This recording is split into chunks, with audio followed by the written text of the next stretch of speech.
Hi, this is Sucharatta teaching you SST and here history of class 9 second chapter Socialism in Europe and the Russian Revolution.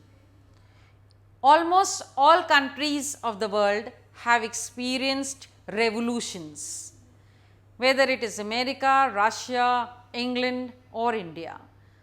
Revolution is required in order to bring about progress in the country, because if there is no revolution, there is stagnation.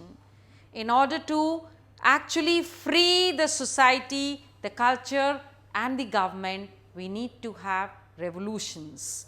Revolutions can be of different kind, a social, political, economic or religious revolution, but all revolutions actually speak of one thing, that is progress, moving forward and bringing in what is best. But before I start with the chapter, let me make you familiar with the new terms and concept of the chapter. First, Tsar. Now, Tsar is an old term which was used in Russia for the emperor before 1917. So, the Russian emperor before 1917 was called as the Tsar. Romanov. Romanov is actually the dynasty of Russia. Then we have communism. Communism is that state when the entire means of production in the country are owned by the government. There is no individual who can actually start with the production. Everything lies in the hands of the government and all the people are the workers. Then Bloody Sunday.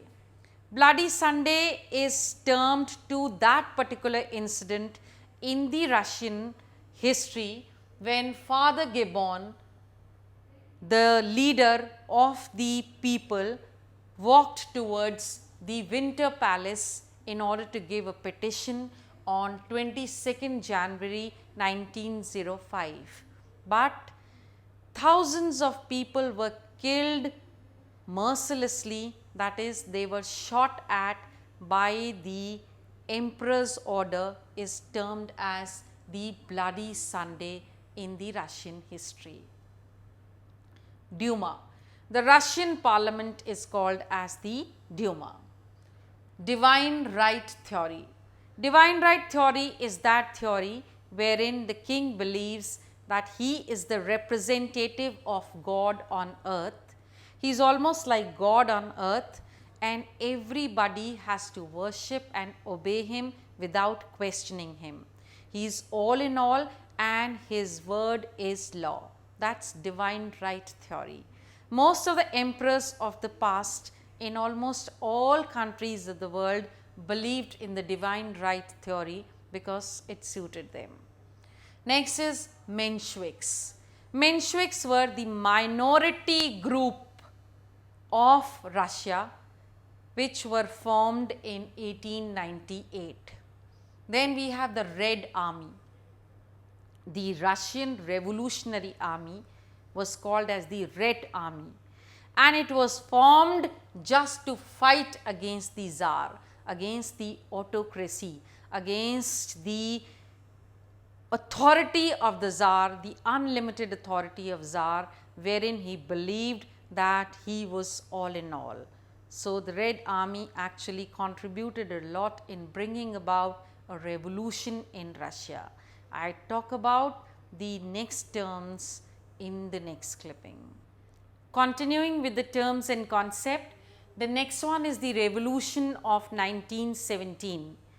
This in fact is that revolution or the events which took place in the year 1917 and which brought about the fall of the Kerensky's government in Russia.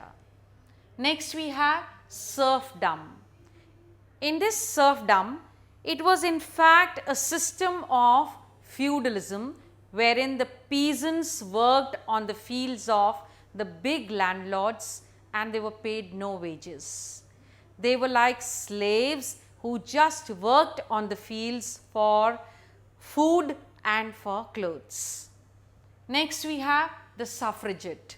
Suffragette was a movement, or rather an incident which gave right of vote to the women. Next we have the Jihadists.